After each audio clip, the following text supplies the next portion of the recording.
tal amigos? Mi nombre es Alejandro Patiño, soy de la empresa Metalplaza. Nos dedicamos a la fabricación y diseño de equipos transportadores, cadenas transportadoras y elementos relacionados al transporte de materiales a granel o en otro formato.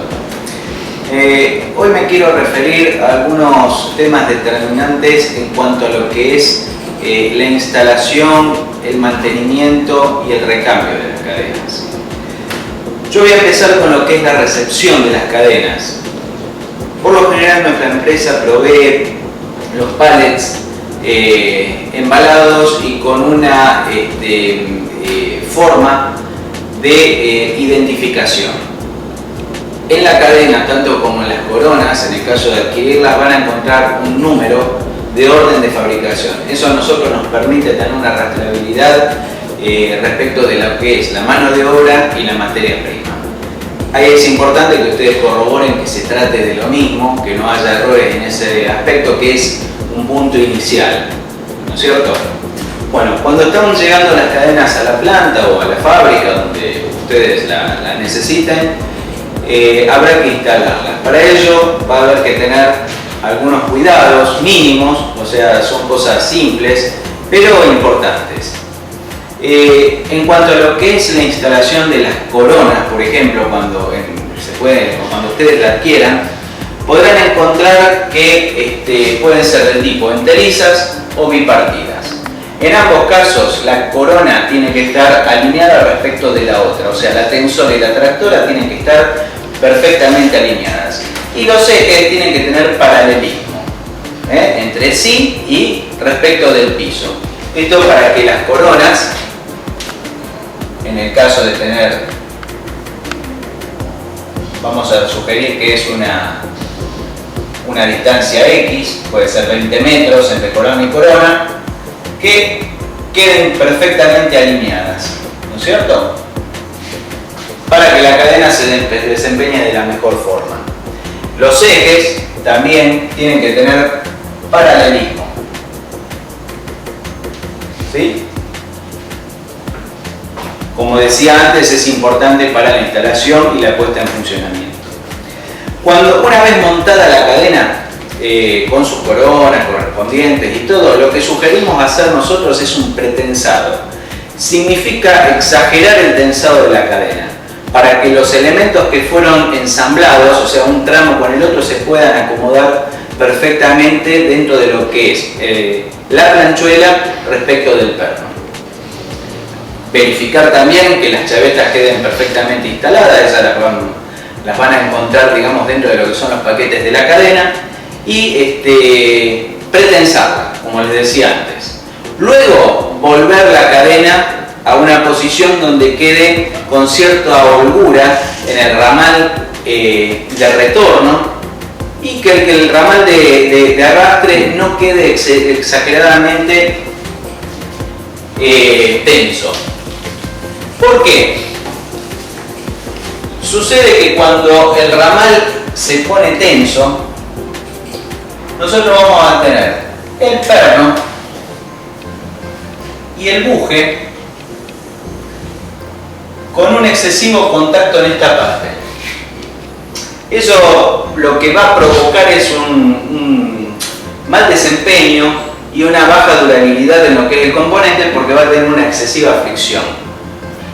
Esto se logra simplemente cuando la cadena tracciona, cuando está cargada. Ahí sí tiene justificativo este contacto excesivo, que para eso está preparada, pero hacerlo antes es totalmente inútil. Dentro de lo que es, digamos, el armado de la cadena en sí, lo sugerimos como un periodo de asentamiento aproximadamente, que el equipo funcione sin carga en un lapso de 30 a 45 minutos.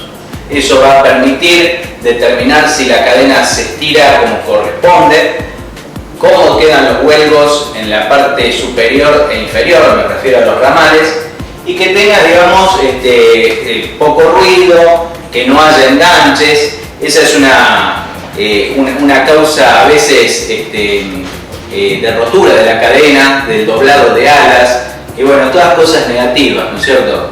Entonces lo que sugerimos es el tensado, o sea, un pretensado, el tensado que va a tener la cadena en sí, y luego verificar la eliminación de cualquier contacto que pueda tener la cadena con otro elemento del equipo, en los cajones, ¿cierto?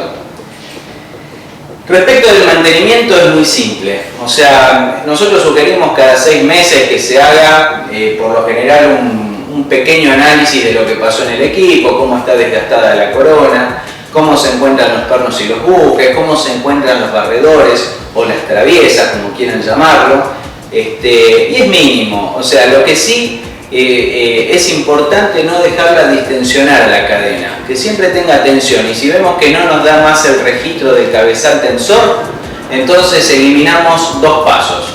Entonces, como no tenemos una unión media malla, tenemos que eliminar de a 2 pasos. Entonces ahí volvemos a tensar y vuelta al trabajo. Nosotros generalmente cuando una cadena tiene algún accidente o una rotura, sugerimos no repararla con tramos nuevos.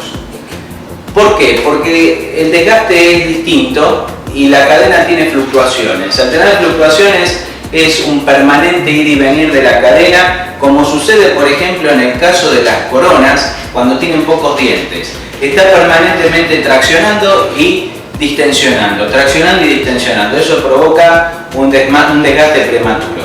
Entonces sugerimos que la cadena bien mantenida se mantenga de principio a fin. Y algo que es importante es determinar cuándo vamos a cambiar la cadena. La cadena se dice de que debe cambiarse cuando es el 3% de alargamiento. Esto quiere decir que si en 100 metros de cadena nosotros se nos estiró 3 metros, hay que cambiarla. No tiene lugar a la reparación. ¿Por qué? Porque una reparación, aparte de ser ineficaz, es cara. Porque necesita perno supermedida, porque necesita buje supermedida, reparar las placas que están mal, brochar esas placas. O sea, conviene siempre una buena mantención en pos de un beneficio a largo plazo. Bueno, yo creo que con estos tips estamos, digamos, en el orden de aceptar cuándo una instalación es correcta o no y cuáles son los puntos a atacar para poder tener un buen desempeño de la cadena. Bueno, muchísimas gracias, espero que les haya servido y cualquier cosa, ustedes conocen nuestros datos, se pueden comunicar conmigo, les reitero, soy Alejandro Patiño. Gracias.